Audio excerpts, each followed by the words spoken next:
Thinking of starting a reselling business in 2026, but you don't know where to begin? Well, it seems like every single time you do your research, it's just a bunch of replicas and sketchy products. Trust me, I've seen people making a bunch of money, and I was in your shoes, watching, trying to figure out how to discover a way that it will work for me without me getting in legal trouble or getting banned. See, I wanted a real profitable business, not a lawsuit waiting to happen. So today I'm going to share with you guys 5 steps that I took to build my 100% legal reselling business. That means no illegal, potentially banned items were sold, and I was able to scale, build, and flourish, not only online, but also in person. And there's a lot of things that I heard no guru talk about that I will talk about in this video. Now, what do you need? You need a smartphone. You need to make sure that you actually have a blueprint to follow, and I'll provide that. Now, I want to make this clear. I'm not someone that paints dreams or false expectations. What I will say is you need to make sure you're putting this in your foundation. How can it work for you? I'm going to show you how it works for me. You have to extract that and put it into how it could work for you, and I guarantee you'll see the results.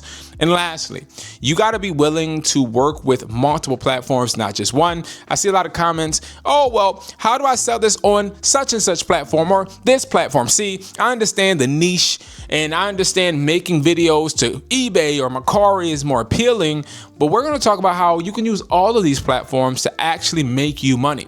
And if you guys don't know, my name is Brandon Jones, and I specialize in helping you make an extra income stream, making money work for you. So make sure you guys consider subscribing.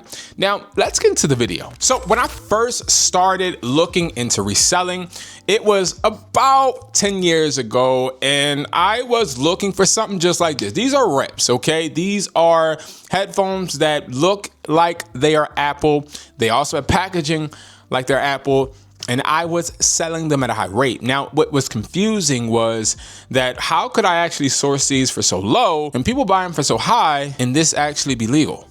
And I was telling people, even on my platform on eBay eventually, that you could get these. And I had a bunch of different distributors that made them, were making it really accessible to me. Well, it became a problem when Apple actually hit me up directly with their legal team because they have seen how much money I was making. Because Shopify, I'm not sure why or how, they exposed the fact that they were hosting a site that I was selling reps at, but they weren't actually in the know, right? So they started requesting a bunch of documentation from me, and it got worse and worse and worse. Now, I know all of the people that comment under my post, oh my God, you sell fake things. You're just jumping with joy, right? Because back then I was selling the reps that honestly were going to get people in trouble. But I didn't realize, because I was so blinded by the profit, until I realized that my reselling business actually had to be something that could stand on its own.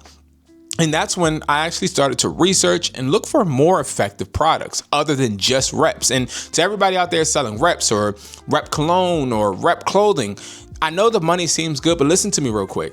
The money seems good, but it will never, ever be able to sustain the brand that you're trying to create. You're going to need some type of flagship products, and I'm going to share with you guys exactly what I started to do to look for the right ones. And it didn't involve me trying to watch YouTube videos to find the influencer that said, oh, my top 10 products to sell this month. No, what I did was I just did some product research, and also I tested it out in the field. So what do you think these products all have in common? Okay, and I'm gonna show you guys.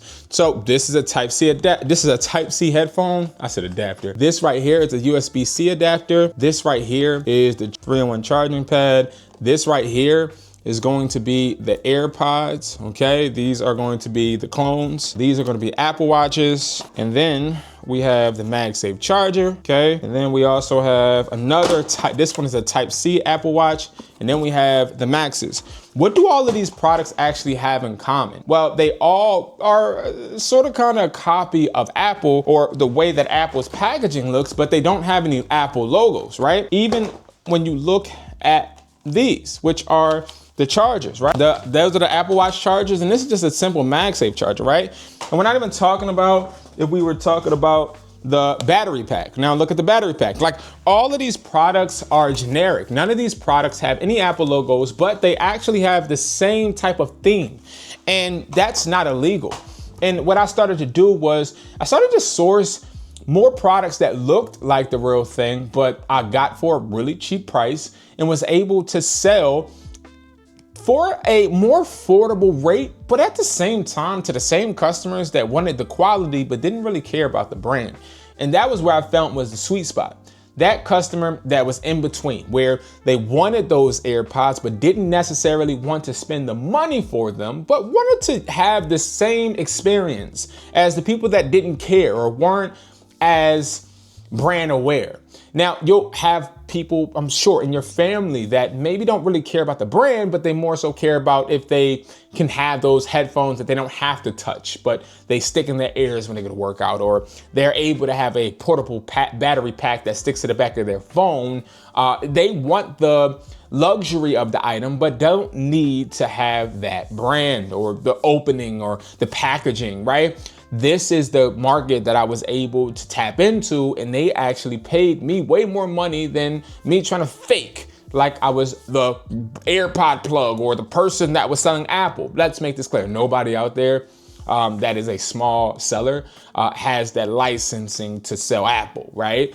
Apple gives that licensing to the big corporations for exclusivity, right? Because again, that's where T-Mobile, AT&T, Verizon, Xfinity, all of those companies win because they can literally sell iPhones. But if they were able to give my store the ability to sell iPhones with them shipping them directly to us, we would then start taking away and extracting from all those other markets. So when we first get into this, I want you to understand there's nothing wrong with selling generic products. And if you're still stuck, right?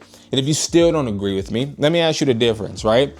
What's the difference between this cable and a cable that I buy at Walmart that has on it, ONN, right? Or the on Apple Watch charger. What's the difference? Yeah, they have different packaging, but they're selling the same exact thing that Apple is selling, just making it look a little bit different. And this is where I try to tell people, get your head out of following other people and what they try to say about you selling generic products. Generic products, nothing bad. I ended up hitting a gold mine with this because now I have a warehouse full of products that are generic that sell like hotcakes. Step one is realizing that the products are closer to you than you actually know. Think about it right now. The charger that you're actually using right now, right? That charger, you probably got it at a phone store. Maybe you got it at Walmart. Well, what is it to just go and sell that charger, test your market, and then source that charger from wherever you brought it from? Well, you might say, well, Brandon, I brought this charger for $19. It's pretty high, bro. I'm not gonna make no profit. Okay, well, here's another idea. If you don't wanna search your closet or your drawers, your junk drawers, your house for any old chargers that you have, you can go to flea markets. There's a bunch of people that supply these cheap accessories at flea markets, and you could definitely get these for really, really low. And maybe even establish a connection with the distributor or the person that's supplying you with these and make a relationship and start selling their products, right? Now, another way is literally by going online and searching for products. Of course, you have AliExpress, Alibaba. You also have WESPLY.com, which is my website where we sell wholesale products from the United States of America. You don't need any business license, any reseller permit, any EIN. Now, a bunch of wholesale stores, you're going to need these things. You're going to need EINs and resellers permits, and they will mostly try to get you to give their business license, but you don't really need to show them it. But again, is documentation needed. But when I started, guys, my products came literally from a Sprint store owner. I brought products from him. Luckily, I was able to buy them for cheaper than what he was selling them for.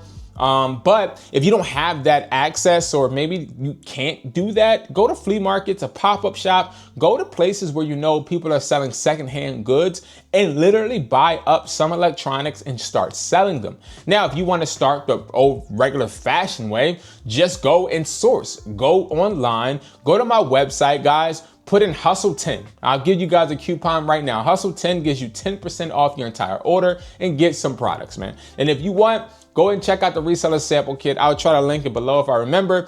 That is a kit that gives you products for literally a really low, an astronomically low price. And you get the pods as well for a really low price. Now, you want to get some type of product so you can test And this is the most important first step, because you cannot sell anything without leverage. Your leverage is going to, of course, be your product. Now, I want to mention, if you sell clothes or some type of home good, you can do the same exact thing. Just find a product or products in your house that you don't use and sell them. This is really good for testing the market, seeing what sells fast, so then you can actually replicate it. Once you sell that pair of clothing that you see you didn't even know had a sense of need from the consumer, you can now try to start sourcing it or looking it up to find another distributor that actually can provide this to you, so that now you can push them out more to the consumer. So it's not just electronics, it's also other things too. Now, when you're first starting out, I think one of the biggest things that you want to start looking for, right, is platform, right? Because think about it like this. This may sell really well on eBay, but this may sell well on Mercari if you bundle it with a bunch of different accessories. You got to realize that these platforms are literally yours for the taking. You just have to stop being lazy and actually list on them. You know, I get a lot of comments of people asking me a bunch of questions about different platforms, but never, ever talking about how they are cross promoting or cross listing. I think cross-listing was one thing that got me ahead, because I was able to list on multiple platforms. I would see $1 for one platform, and then I'll see $50 from another, and then I'll see more from another. And it was simple. It was me being able to access different markets and find out which one actually worked for me. Now, Mercari is a more friendly platform because it's really simple. I think that it's one of the most simple platforms. I like Poshmark too, but one thing about Mercari is you can bundle. You literally are safer, in my opinion, because in order for you to get paid or the seller to actually get to the point to where they are getting their rating is literally by them leaving a rating for you. I like that. I've really had really few customer problems with Mercari. And I think that Mercari is a really good place for you if you're trying to look to sell a product that is lower value, but you also want to give a good deal. Mercari is always going to be a platform you can access customers that are looking for value. And I call Mercari like the flea market of all the platforms, because you know, at a flea market, you have people trying to negotiate and break deals. And usually you have a bunch of people that are trying to buy something, but they want more bang for their buck, okay? Now, when it comes to eBay, eBay is like that 800-pound gorilla, right? eBay is a really good platform. They take a lot of fees though, so you gotta make sure your profit margins are healthy. And again, they're a way bigger platform. And when it comes to customer issues, you're gonna lose more than win. So if you're trying to sell a product, but you don't know if the customer will like it, or you're not really too happy or confident with the quality, maybe you don't wanna list there, okay? Now, if you're sourcing, you definitely wanna make sure you're good with the quality, so you should be listing on eBay and Mercari. But if you're getting something from the crib, from the house, I would definitely say start on Mercari, because people will understand there more frequently that you are selling a secondhand item. Poshmark too, okay? Now, eBay is a good platform, but I don't think eBay, and from my experience, eBay isn't really good when it comes to secondhand. Now, when it comes to the other platforms, Amazon, they actually make you pay to post on that platform. So I'm always going to be against that, because starting out, I didn't have any bread, so I didn't want to pay to actually hopefully make money. Facebook is okay, but I'd rather meet with people on Facebook and offer up. And those two platforms, I would literally start selling these if I was able to meet with people, because now I get to not just see the people. I can film our meetups to help my brand and highlight the products. I can get customer reviews via camera to boost my brand. So another thing you want to make sure you're being careful with is not just choosing a platform just so you can sell online, but choosing a platform so you can meet with people also. Because meeting with people helps you learn, engage what product is actually consumed the best and appreciated the best by your consumer. Now, again, this is where a lot of people fail. They don't want to get up off their asses and actually start selling. I'm being real. They don't want to get up and start selling. They rather just hope and pray that their listing is doing good. Now, speaking of listings, let's get into the next step. Now, this is when you start actually listing the products. Now, what I tell people when it comes to listing is listing's not complicated and it's not hard. Now, I'll do a full tutorial on how I list a bunch of generic products, but I don't lie. That's like really the hidden gem. Stop lying. I think that a lot of us, we get into the habit of trying to boost our product up to compete with others, not really realizing that a lot of people out here in the market that are listing don't actually have the product. They're literally trying to drop ship like every Joe Schmo out there. And if you're not trying to be like the person next to you, or maybe even next door or down the street, trying to drop ship and not have to sell with any risk, you're ahead of the game. Because see, when you're selling with a risk, you can actually hike the price up, you can lower the price, you can sell in person, you can sell online, you can sell with Mercari, you can sell with eBay. You have so much flexibility. When you're drop shipping, it really does not give you a bunch of leeway, because you can't meet with the person on Facebook or OfferUp because you don't have the product. They could be like, hey, I would like this. Are you able to meet at 4? And you're like, I can't, because I have to ship it to you because I don't own it, right? But when it comes to having it physically, again, very important. But when it comes to listing, you don't need to compete against anybody.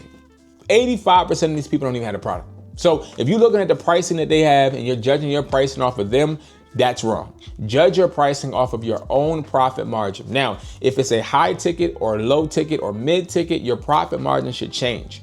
So listing wise, I'm going to give you guys a little tip. If it's a low ticket product, I am going to go for a higher profit margin. So if it costs me, like these chargers right here, if it costs me $1.25 to get these, I'll probably put it at a 65% profit margin. But for something like these Maxes, if they cost me, let's just say $27, to me that could be high ticket, depending on what my change fund, which is the money I want to invest in my business, is. I can sit there and say, all right, I'll do a 35% profit margin. No matter what, you never want to stay with just one solid profit margin. Your profit margins are going to change by the product tier. You should always label your products in the tiers that are actually convenient for you. So a $27 product, in my opinion, could be a low ticket, because I'm used to buying speakers for $85 wholesale. But again, it all depends on a reseller, and this is where a lot of people get it twisted. Make sure you guys check out my videos, because I have videos on profit margins where I get a little bit more in depth. And then the next step, so our fourth step is going to be shipping. Now I'm going to tell you guys how I do it. And this is something that I feel like, again, you guys got to take what I do, put it into your foundation on how it can work for you. Shipping with all of these platforms suck, okay? I use Shippo for my own shipping, because I've got to a point to where I ship via a warehouse, and I'd rather have everything picked up all at once. But maybe you're not at that point and you're listing on eBay, Mercari, Poshmark, Facebook, OfferUp. So the labels, the companies that you're shipping with or shipping through are going to be different. But what I like to do is I don't just calculate the shipping. One, I never do free shipping, especially now. Back in the day I did, but free shipping, in my opinion, just starting out, is yes, it does give you more leverage, more eyes, and maybe you can convert on a bunch of people, but the profit is going to really kick your behind soon. And especially if you get a bunch of orders. So like, give you an example. I had a student, he said, I want to offer free shipping, and he did, but he got 35 orders. And when he got 35 orders, he started realizing that he was going into the negative. I'd rather go in positive all 100% of the time rather than going in the negative. So when it comes to shipping, always make the customer pay for shipping, because if the customer pays for shipping, in my opinion, they really want it. If a customer does the free shipping and this is a mid or even a high ticket product, I can't afford for that person to then do a chargeback or complaints they didn't get it, and then I have to eat the cost. So I make sure that I do paid shipping. Now, when I do that, I make sure that I ship USPS ground more than anything, because I find that to be the cheapest. Now, if you're not in the United States, it's a bit different for you, but I do not try to rush packages. I'd rather do it 3 to 5 days rather than do a 1 day and then me come out on a losing end. My main insight on this, or my main expectation, is for the customer to get the product, be happy with the product, but I want to get it to them safely, but also without me having to lose profit. We both win when you get the product in your hands safely, and also when I get the profit that I actually need to conduct and run my business. So when it's shipping, never offer free shipping. Step 5, when you make $20, your goal should be to make 40. When you make 40, 80, 60, 70, whatever. Every time you make money, you should have the expectation to make a little bit more, okay? And I think that a lot of people lose sight of this because they feel like, all right, I made some bread. I could just go ahead and spend this money and then list this back up. And this is my problem with drop shippers. Most drop shippers don't have the hustle mentality. Most drop shippers aren't actually looking to flip bread. They're looking to make money without spending money, which how do you even have that flipping mentality if you didn't actually put any money out for the product, right?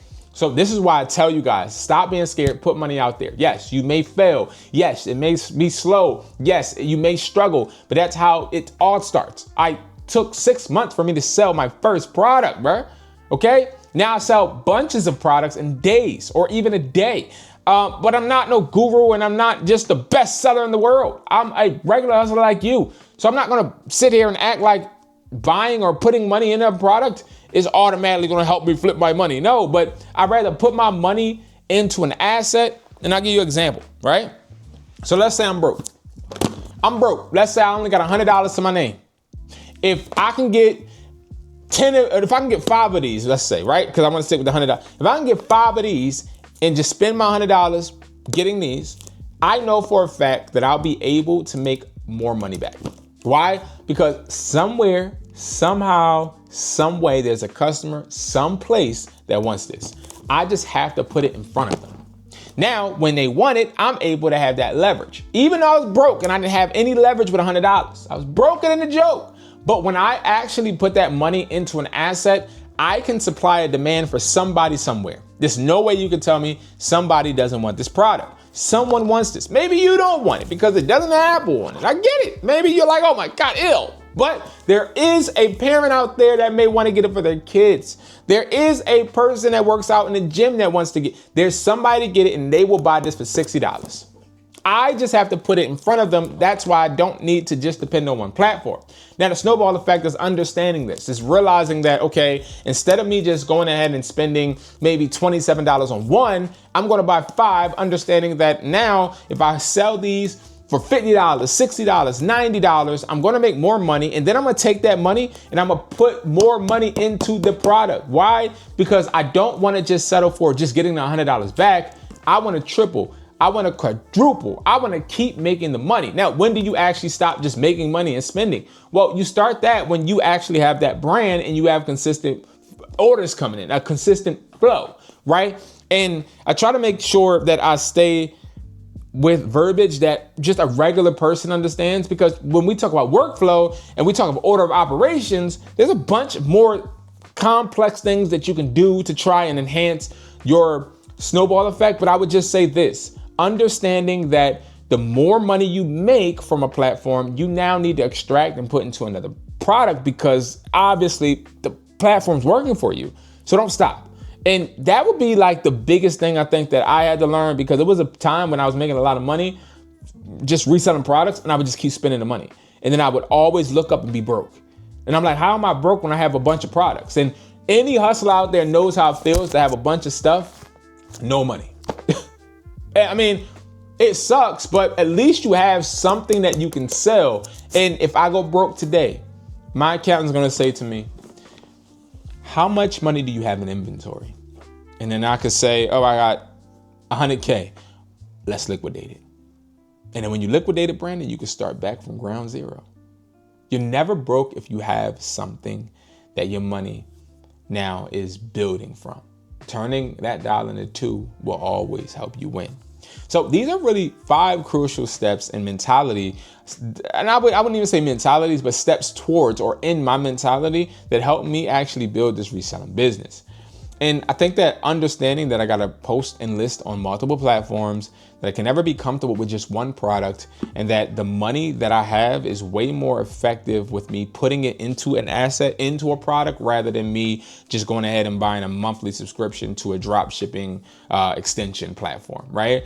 Understand that following me, guys, I'm always going to be very transparent, blunt, and also realistic, because not a lot of us have time to keep wasting trying to create a reselling business that just doesn't work. If you are stuck on a product right now, you're just putting it in front of the wrong customer. Let's focus on trying to pivot and put it in front of as many people as possible. And this is what a lot of people don't tell you. A lot of resellers actually flourish and start building when they start selling in person. Go to a flea market, go to a pop-up shop. If you're not making no sales online, but you've got products, stop sitting there waiting for people to buy. Get out so you can actually get some footage and some pictures of you selling to customers so the people that are looking online can actually be influenced to buy from you too. Guys, thank you for watching. I appreciate you guys. It is a beautiful Monday. I'll be going live at 7 p.m. every single Monday, and today is Monday, so I will be going live at 7 p.m. Make sure you guys tap in, check me out, and I hope to see you guys there.